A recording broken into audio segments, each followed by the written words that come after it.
Hello, this is Bible Reading Year for April the 7th, and picking back up where we left off yesterday in Deuteronomy 31, doing 31 and 32. So Moses went and spoke these words to all of Israel, and he said to them, I am 120 years old today. I'm no longer able to come and go, and the Lord has said to me, You shall not cross this Jordan. It is the Lord your God who will cross ahead of you. He will destroy these nations before you, and you shall dispossess them. Joshua is the one who will cross ahead of you, just as the Lord has spoken. The Lord will do to them just as he did to Sihon and Og, the kings of the Amorites, and to their land when he destroyed them. The Lord will deliver them up before you, and you shall do to them according to the commandments which I have commanded you. Be strong and courageous. Do not be afraid or tremble at them, for the Lord your God is the one who goes with you. He will not fail you or forsake you. Then Moses called to Joshua and said to him in the sight of all Israel, Be strong and courageous, for you shall go with this people into the land which the Lord has sworn to their fathers to give them, and you shall give it to them as an inheritance. The Lord is the one who goes ahead of you. He will be with you. He will not fail you or forsake you. Do not fear or be dismayed. So Moses wrote this law and gave it to the priests, the sons of Levi, who carried the ark of the covenant of the Lord, and to all the elders of Israel. Then Moses commanded them, saying, At the end of every 7 years, at the time of the year of remission of debts, at the feast of booths, when all Israel comes to appear before the Lord your God at the place which he will choose, you shall read this law in front of all Israel in their hearing. Assemble the people, the men and the women and the children and the alien who is in your town, so that they may hear and learn and fear the Lord your God, and be careful to observe all the words of this law. Their children who have not known will hear and learn to fear the Lord your God as long as you live on the land which you are about to cross the Jordan to possess. When the Lord said to Moses, Behold, the time for you to die is near. Call Joshua and present yourselves at the tent of meeting, that I may commission him. So Moses and Joshua went and presented themselves at the tent of meeting. The Lord appeared in the tent in a pillar of cloud, and the pillar of cloud stood at the doorway of the tent. The Lord said to Moses, Behold, you are about to lie down with your fathers, and this people will arise and play the harlot with the strange gods of the land into the midst of which they are going, and will forsake me and break my covenant which I have made with them. Then my anger will be kindled against them in that day, and I will forsake them and hide my face from them, and they will be consumed, and many evils and troubles will come upon them, so that they will say in that day, It is not because our God is not among us that these evils have come upon us, but I will surely hide my face in that day because of all the evil which they will do, for they will turn to other gods. Now therefore write this song for yourselves and teach it to the sons of Israel. Put it on their lips, so that this song may be a witness for me against the sons of Israel. For when I bring them into the land flowing with milk and honey, which I swore to their fathers, and they have eaten and are satisfied and become prosperous, then they will turn to other gods and serve them, and spurn me and break my covenant. Then it shall come about, when many evils and troubles have come upon them, that this song will testify before them as a witness. For it shall not be forgotten from the lips of their descendants. For I know their intent, which they are developing today, before I have brought them into the land which I swore. So Moses wrote this song the same day and taught it to the sons of Israel. Then he commissioned Joshua the son of Nun and said, Be strong and courageous, for you shall bring the sons of Israel into the land which I swore to them, and I will be with you. It came about when Moses finished writing the words of this law in a book until they were complete, that Moses commanded the Levites who carried the ark of the covenant, saying, Take this book of the law and place it beside the ark of the covenant of the Lord your God, that it may remain there as a witness against you. For I know your rebellion and your stubbornness. Behold, while I am still alive with you today, you have been rebellious against the Lord. How much more then after my death? Assemble to me all the elders of your tribes and your officers, that I may speak these words in their hearing, and call the heavens and the earth to witness against them.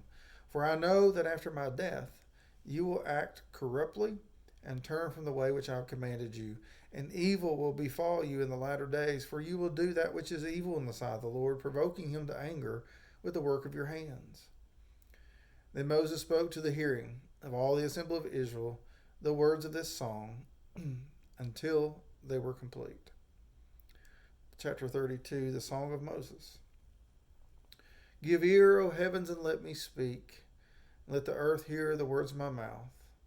Let my teaching drop as the rain, my speech distill as the dew, as the droplets on the fresh grass, and as the showers on the herb. For I proclaim the name of the Lord, ascribe greatness to our God, the rock. His work is perfect, for all his ways are just, a God of faithfulness and without injustice, righteous and upright is he. They have acted corruptly towards him. They are not his children because of their defect, but are perverse and a crooked generation. Do you thus repay the Lord, O foolish and unwise people? Is not he your father who has brought you? He has not made you and established you. Remember the days of old. Consider the years of all generations. Ask your father, and he will inform you, your elders, and they will tell you. When the Most High gave the nations their inheritance, when he separated the sons of man, he set the boundaries of the peoples according to the number of the sons of Israel. For the Lord's portion is his people. Jacob is the allotment of his inheritance. He found him in a desert land, and in him the howling waste of a wilderness. He encircled him, he cared for him, he guarded him as the pupil of his eye, like an eagle that stirs up its nest, that hovers over its young. He spread his wings and caught them. He carried them on his pinions. The Lord alone guided him, and there was no foreign god with him. And he made him ride on high places of the earth, and he ate the produce of the field. And he made him suck honey from the rock and oil from the flinty rock, curds of cows and milk of the flock, with fats of lambs and rams, the breed of Bashan, and goats, with the finest of the wheat, and of the blood of grapes you drank wine. But Jeshurun grew fat and kicked. You are grown fat, thick, and sleek. For he forsook God who made him, and scorned the rock of his salvation. They made him jealous with strange gods. With abominations they provoked him to anger. They sacrificed to demons who were not God, to gods whom they have not known, new gods who came lately, whom your fathers did not dread. You neglected the rock who begot you, and forgot the God who gave you birth. The Lord saw this and spurned them, because of the provocation of his sons and daughters. Then he said, I will hide my face from them. I will see what their end shall be, for they are a perverse generation, sons in whom is no faithfulness. They've made me jealous with what is not God. They've provoked me to anger with their idols. So I'll make them jealous with those who are not a people. I will provoke them to anger with a foolish nation. For a fire is kindled in my anger, and burns to the lowest part of Sheol, and consumes the earth with its yield, and sets on fire the foundations of the mountains. I will heap misfortunes on them. I will use my arrows on them. They will be wasted by famine, and consumed by plague and bitter destruction. And the teeth of the beast I will send upon them, with the venom of crawling things of the dust. Outside the sword will bereave, and inside terror, both young man and virgin, the nursling and the man of gray hair. I would have said, I will cut them to pieces. I will remove the memory of them from men, had I not feared the provocation by the enemy, that their adversaries would misjudge, that they would say, our hand is triumphant, and the Lord has not done all this. Luke 12, 8 through 34. And I say to you, everyone who confesses me before men, the Son of Man will confess him also before the angels of God. But he who denies me before men will be denied before the angels of God. And everyone who speaks a word against the Son of Man, it will be forgiven him. But he who blasphemes against the Holy Spirit, it will not be forgiven him. When they bring you before the synagogues and the rulers and the authorities, do not worry about how or what you should speak in your defense or what you are to say. For the Holy Spirit will teach you in that very hour what you are to say. Someone in the crowd said to him, Teacher, tell my brother to divide the family inheritance with me.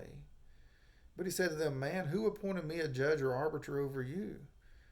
And he said to them, Beware and be on your guard against every form of greed, for not even when one has an abundance does his life consist of his possessions.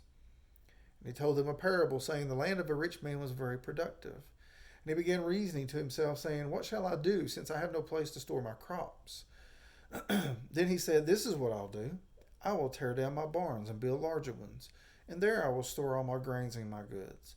And I will say to my soul, Soul, you have many goods laid up for many years to come. Take your ease, eat, drink, and be merry. But God said to him, You fool, this very night your soul is required of you. And now who will own what you have prepared? So is the man who stores up treasure for himself and is not rich towards God.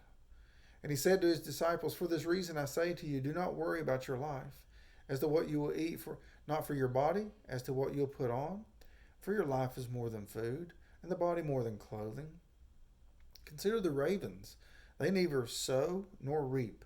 They have no storeroom nor barn, and yet God feeds them. How much more valuable you are than the birds? And which of you, by worrying, can add a single hour to his lifespan? If then you cannot do even a very little thing, why do you worry about other matters? Consider the lilies, how they grow. They neither toil nor spin, but I tell you, not even Solomon in all his glory clothed himself like one of these.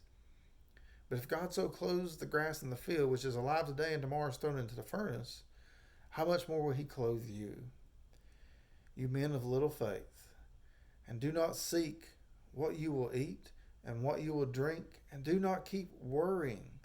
For all these things the nations of the world eagerly seek, but your Father knows that you need these things. But seek his kingdom, and these things will be added to you. Do not be afraid, little flock, for your Father has chosen gladly to give you the kingdom. Sell your possessions and give to charity. Make yourselves money belts, which do not wear out, an unfailing treasure in heaven where no thief comes near nor moth destroys. For where your treasure is, there your heart will be also. In Psalm 78:32 through 55. In spite of all this, they still sinned and did not believe in his wondrous works. So he brought their days to an end in futility and their years in sudden terror. When he killed them, then they sought him and returned and searched diligently for God. And they remembered that God was their rock and the Most High God their Redeemer. But they deceived him with their mouth and lied to him with their tongue. For their heart was not steadfast towards him, nor were they faithful in his covenant. But he, being passionate, forgave their iniquity and did not destroy them. And often he restrained his anger and did not arouse all his wrath. Thus he remembered that they were but flesh, a wind that passes and does not return. How often they rebelled against him in the wilderness and grieved him in the desert. Again and again they tempted God and pained the Holy One of Israel.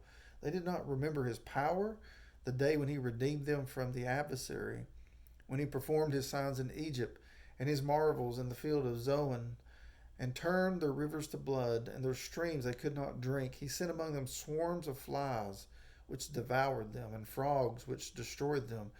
He gave also their crops to the grasshopper, and the product of their labor to the locust. He destroyed their vines with hailstones, and their sycamore trees with frost. He gave over their cattle also to the hailstones, and their herds to bolts of lightning. He sent upon them his burning anger, fury, and indignation and trouble, a band of destroying angels. He leveled a path for his anger. He did not spare their soul from death, and gave over their life to the plague, and smote all the firstborn in Egypt, the first issue of their virility in the tents of Ham. But he led forth his own people like sheep, and guided them in the wilderness like a flock, and he led them safely. So they did not fear, but the sea engulfed their enemies. So he brought them to this holy land, to this hill country, which his right hand had gained. He also drove out the nations before them and apportioned them for an inheritance by measurement, and made the tribes of Israel dwell in their tents. And then Proverbs 12:21 through 23 says, No harm befalls the righteous, but the wicked are filled with trouble. Lying lips are an abomination to the Lord, but those who deal faithfully are his delight. A prudent man conceals knowledge, but the heart of fools proclaims folly. Word of God for the people of God. This is Bible Learner Year for April the 7th, and Lord willing, I'll see you tomorrow. Have a blessed day.